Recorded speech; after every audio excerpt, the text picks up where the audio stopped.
بسم اللہ الرحمن الرحیم۔ السلام علیکم۔ اعلان نبوت کے بعد چند روز بعد ایک رات حضور پاک صلی اللہ علیہ وآلہ وسلم مکہ کی ایک گلی سے گزر رہے تھے کہ ایک گھر میں سے کسی کے رونے کی آواز آ رہی تھی۔ رونے والی آواز میں اتنا درد تھا کہ حضور اکرم صلی اللہ علیہ وآلہ وسلم بے اختیار اس گھر میں داخل ہو گئے۔ دیکھا تو ایک نوجوان جو کہ حبشہ کا معلوم ہوتا تھا چکی پیس رہا تھا اور زور زور سے رو رہا تھا۔ آپ صلی اللہ علیہ وآلہ وسلم نے اس سے رونے کی وجہ پوچھی تو اس نے بتایا کہ میں ایک غلام ہوں، سارا دن اپنے مالک کی بکریاں چراتا ہوں، شام کو تھک کر جب گھر آتا ہوں تو میرا مالک گندم کی بوری پیسنے کے لیے دے دیتا ہے، جس کو پیسنے میں میری ساری رات لگ جاتی ہے۔ میں اپنی قسمت پر رو رہا ہوں کہ میری بھی کیا قسمت ہے، میں بھی ایک انسان ہوں، میرا بھی جسم آرام مانگتا ہے، مجھے بھی نیند ستاتی ہے، لیکن میرے مالک کو مجھ پر ذرا بھی ترس نہیں آتا۔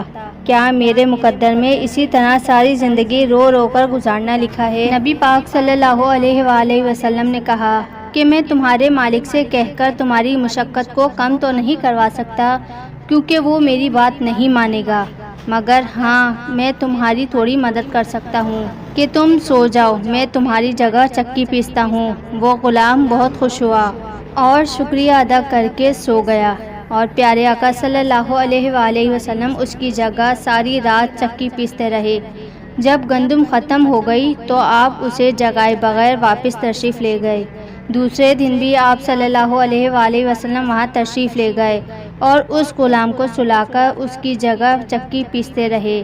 تیسرے دن بھی ایسا ہی ہوا کہ نبی پاک صلی اللہ علیہ وآلہ وسلم اس غلام کی جگہ چکی پیستے رہے اور صبح کو خاموشی سے اپنے گھر تشریف لے جاتے۔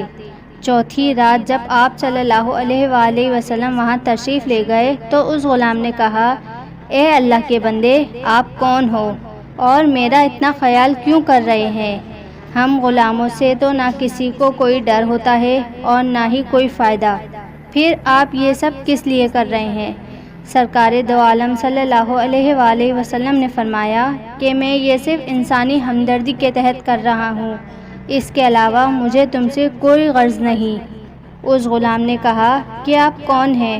پیارے آقا صلی اللہ علیہ وآلہ وسلم نے فرمایا، کیا تمہیں علم ہے کہ مکہ میں ایک شخص نے نبوت کا دعویٰ کیا ہے؟ اس نے کہا، جی ہاں میں نے سنا ہے، ایک شخص ہے جس نے نبوت کا دعویٰ کیا ہے، جس کا نام محمد صلی اللہ علیہ وآلہ وسلم ہے، اپنے آپ کو اللہ کا نبی کہتا ہے۔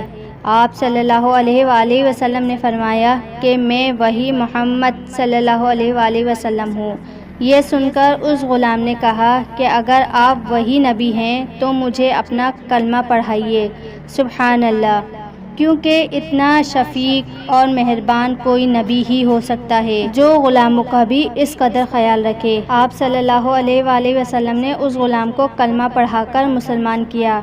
پھر دنیا نے دیکھا کہ اس غلام نے تکلیف مشقت برداشت کی اور دامن مصطفیٰ صلی اللہ علیہ وآلہ وسلم نہ چھوڑا۔ انہیں جان دینا تو گوارا تھا، مگر پیارے آقا صلی اللہ علیہ وآلہ وسلم کا ساتھ چھوڑنا گوارا نہ تھا۔ یہ ہے وہ غلام جن کا نام بلال حبشی ہے، جنہیں دنیا بلال حبشی کے نام سے یاد کرتی ہے۔ نبی کریم صلی اللہ علیہ وآلہ وسلم کی بے جا محبت، بے جا ہمدردی نے انہیں اپنا غلام بنا کر رہتی دنیا کی ایک مثال بنا دیا۔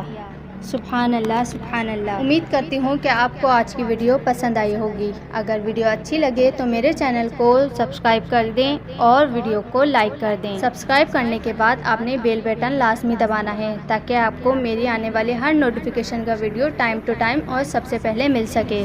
آپ کو میری ویڈیو کیسی لگتی ہے؟ آپ اپنی قیمتی رائے کا اظہار میرے ساتھ کمنٹ باکس میں کر سکتے ہیں۔ انشاءاللہ میں لازمی جواب دوں گی آپ کے کمنٹ کا۔ میں ملوں گی آپ سے اسی طرح کی نئی اگلی اسلامی واقعات ویڈیو کے ساتھ۔ مجھے اجازت دیجیے اور دعا میں ڈھیر سارا یاد رکھیے۔ اللہ حافظ۔